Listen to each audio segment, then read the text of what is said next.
ছবিতে থাকা দেবী চামুণ্ডা রূপী এই টেলি নায়িকা কিন্তু বর্তমানে ছোট পর্দায় ভীষণ জনপ্রিয় একজন অভিনেত্রী।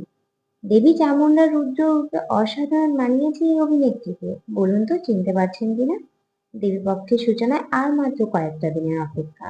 মহালয়া উপলক্ষে প্রতিবারই চ্যানেলগুলির মধ্যে একটা প্রতিযোগিতা থাকে, কে হবে মহিষাসুর মর্দিনী।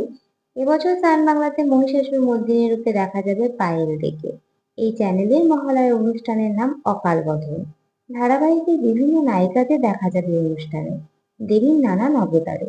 আর এই অনুষ্ঠানে দেবী চামুণ্ডা রূপে পর্দায় সেজেছেন অভিনেত্রী খেয়ালি মণ্ডল। নতুন ভাবে নিজেকে নতুন ধাঁচের চরিত্রে কাজ করতে পেরে আপ্লুত। অভিনেত্রী বলেন, এবারে সান বাংলা মহালয়া অকাল বোধনে আমি চামুণ্ডা রূপে অভিনয় করছি।